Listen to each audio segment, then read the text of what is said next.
লীগের আমরা যে দাবিটি তুলেছি, আওয়ামী লীগের নিবন্ধন বাতিল করতে হবে।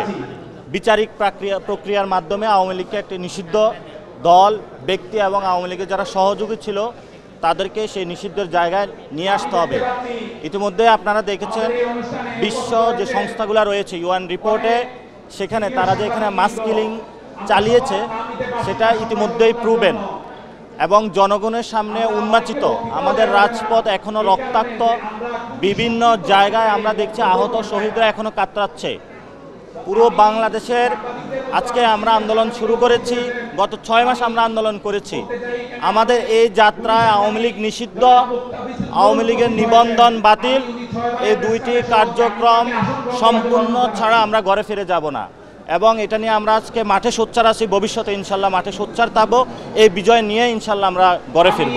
আমরা এখনও কোনো টাইম ফ্রেম দেই নাই। ইতিমধ্যে যারা জুলাই আহত শহীদ আছেন তাদের ফ্যামিলিরা আজকে 48 ঘন্টার একটি সময় সীমা বেঁধে দিয়েছে।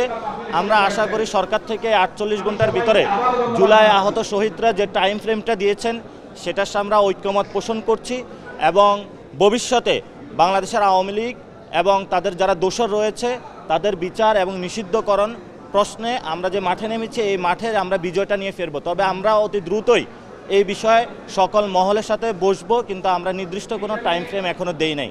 আমাদের আন্দোলনটা শুরু হয়েছে, সবার সাথে যোগাযোগ করে মাঠে যখন বড় আন্দোলন হবে, আন্দোলনের মধ্য দিয়ে তখন আমরা একটি টাইম ফ্রেমের মধ্যে যাব।